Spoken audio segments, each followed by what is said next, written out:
bienvenue sur notre chaîne. Nous publions des extraits vidéo pour vous aider à choisir celui qui vous plaît. Pour savoir comment télécharger ce livre audio gratuitement, ou un autre de votre choix, n'hésitez pas à cliquer sur les liens en description.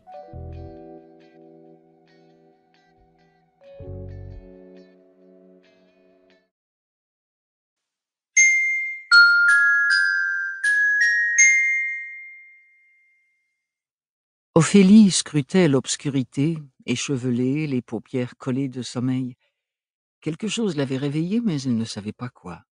Redressée sur son lit, elle contempla les contours flous de la pièce. Par-delà les rideaux en brocart du baldaquin, elle distinguait à peine la fenêtre à croisillon. La nuit pâlissait sur les carreaux embués. Ce serait bientôt l'aube. Ophélie avait eu du mal à s'endormir. Elle avait partagé toute sa vie sa chambre avec son frère et ses sœurs.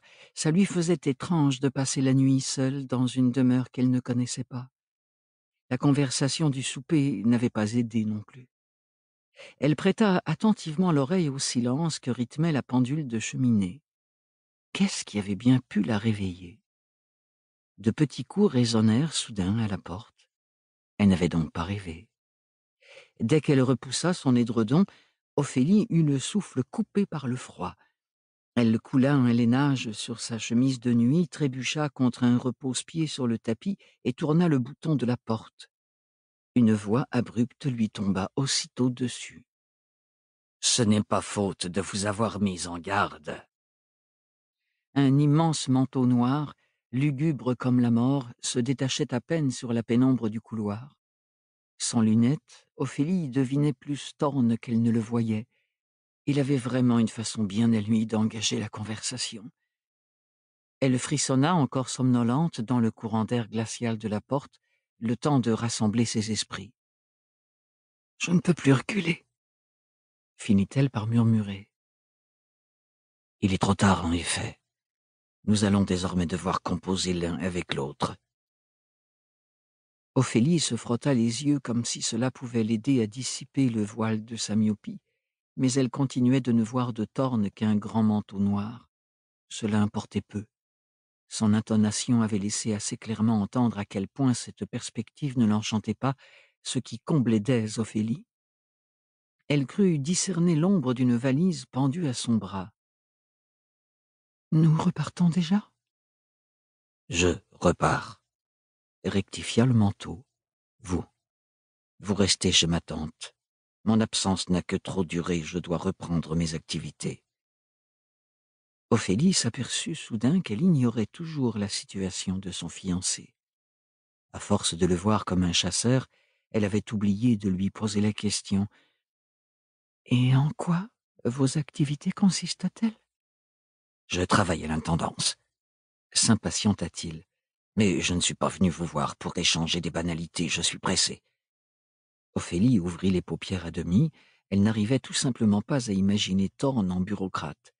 « Je vous écoute. » Thorne repoussa la porte vers Ophélie avec une telle brusquerie qu'il lui écrasa les orteils. Il fit tourner le verrou 3 fois à vide pour lui en montrer le fonctionnement.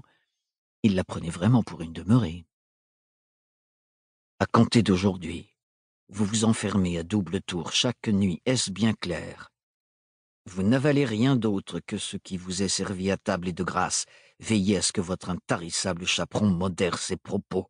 Il n'est pas très intelligent d'offenser dame Bérénilde sous son propre toit. » Bien que ce ne fût pas de bon goût, Ophélie ne put réprimer un bâillement. « C'est un conseil ou une menace ?» Le grand manteau noir observa un silence lourd comme du plomb.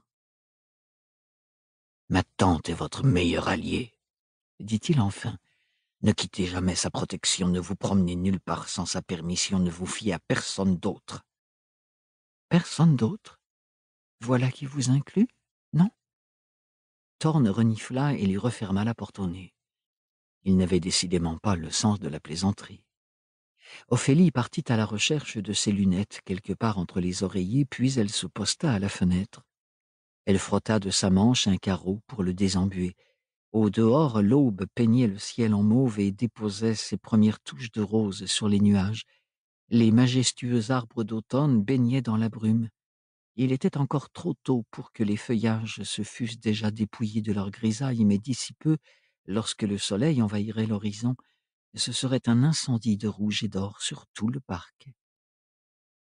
Si ce livre vous a plu, vous pouvez alors le télécharger gratuitement. Pour savoir comment faire, cliquez sur le lien en description de la vidéo. N'hésitez pas à commenter pour nous informer des extraits de livres audio que vous aimeriez écouter. Pensez à liker et à vous abonner pour ne rater aucune vidéo.